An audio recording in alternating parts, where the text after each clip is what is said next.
नवीन को उसके पिता सुबह 4 बजे उठा रहे थे, बेटा उठ जा, खेत पर चलना है।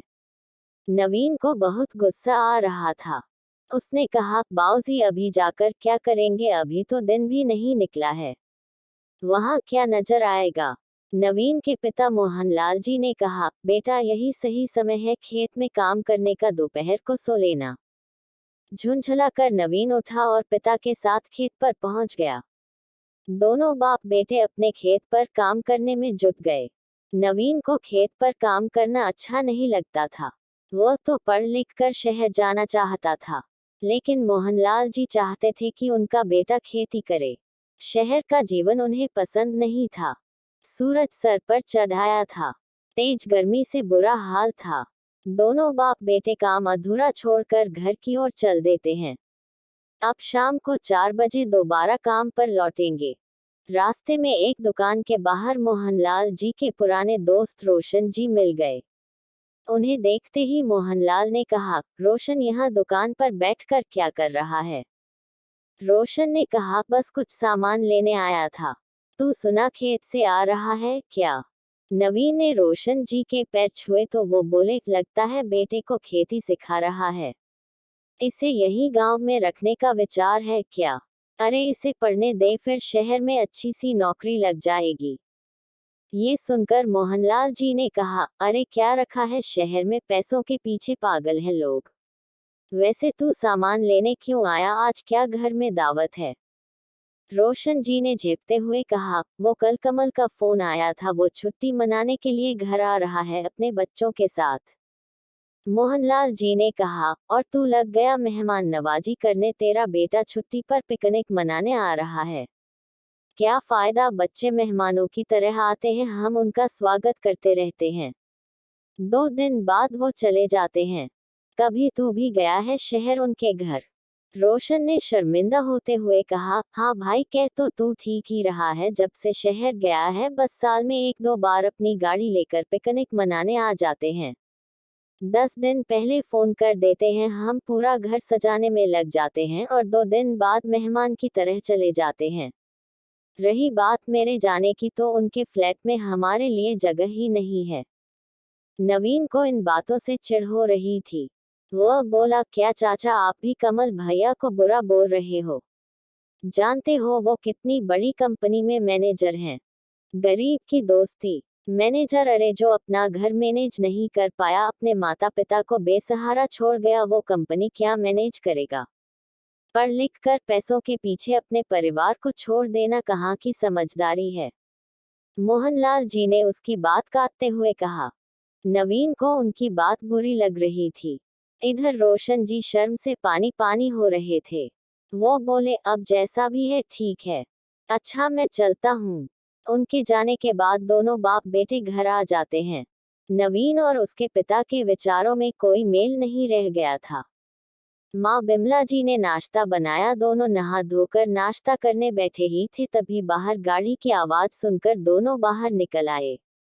नई चमचमाती गाड़ी में कमल अपनी पत्नी और बच्चों के साथ रोशन जी के घर की ओर जा रहा था। नवीन बोला, देखा इसे कहते हैं तरक्की, कितनी बड़ी गाड़ी है। मैं अभी कमल भैया से मिलकर आता हूँ। मोहनलाल जी ने कहा, अरे नाश्ता तो करता जा।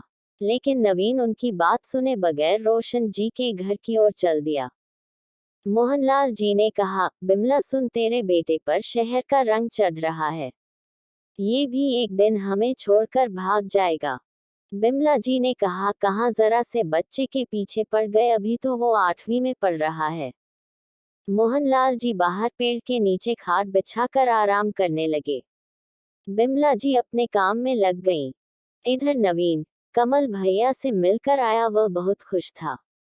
कमल भैया ने उससे कहा, नवीन तू पढ़ लिख कर शहर आ जा, मैं तुझे कहीं ना कहीं फिट कर दूंगा। यहाँ गांव में क्या रखा है? नवीन भी बड़ी गाड़ी और शहर में अच्छी सी नौकरी के सपने देखने लगा। 2 दिन बाद कमल तो वापस चला गया, लेकिन नवीन के मन के तार झकझोर गया। वह अब खेत पर नहीं जाता था, बस पढ़ाई करने में लग रहा था। उसे जल्द से जल्द शहर जो जाना था। इधर उसके पिता मोहनलाल जी नवीन को लेकर चिंता में रहने लगे थे। इसी तरह समय बीत रहा था। कुछ सालों बाद नवीन की ग्रेजुएशन पूरी हो गई। अब वह बस शहर जाना चाहता था। वह रोशन जी के घर गया और बोला, चाचा जी मुझे नवीन भैया का नंबर दे दो, उनसे बात करनी है, वो मेरी नौकरी लगवाने की बात कर रहे थे। रोशन जी बहुत बीमार थे।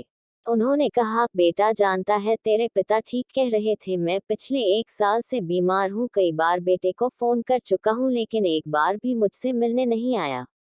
उसके पास मेरे लिए टाइम ही नहीं है।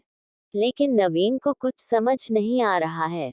वह बोला, कोई बात नहीं चाचा जी, मैं कमल भैया से बात करता हूँ, वो जरूर आएंगे और फिर मैं भी उनके साथ चला जाऊंगा। नवीन ने नंबर लेकर फोन किया। दूसरी तरफ से कमल ने फोन उठाया। कौन?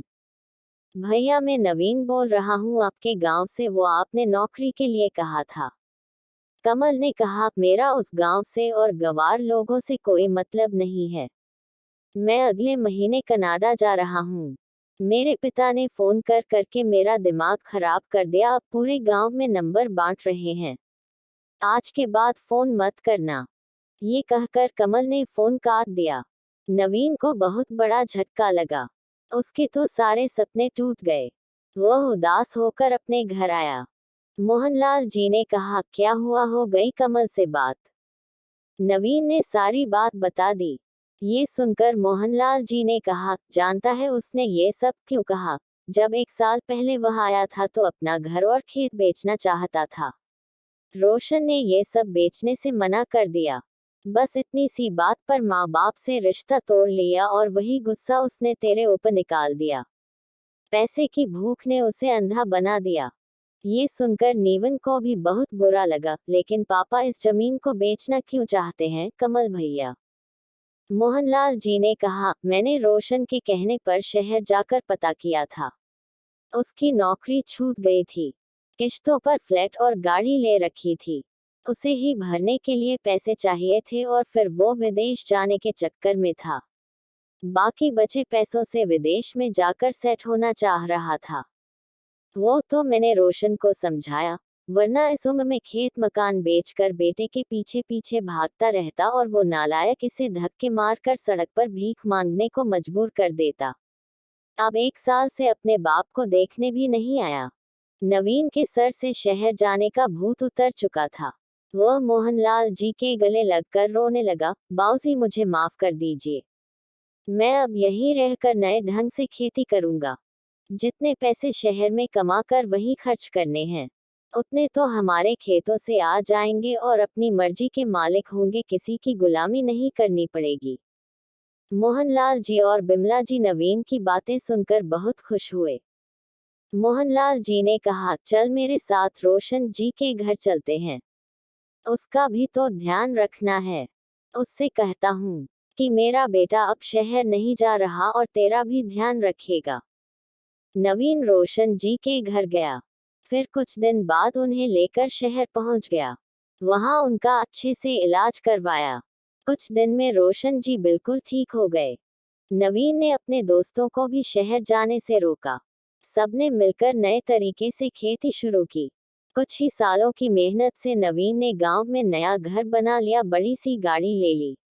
अब वो अपने परिवार के साथ रोशन जी के परिवार का भी ध्यान रखता था। कुछ ही दिनों में नवीन की शादी हो गई।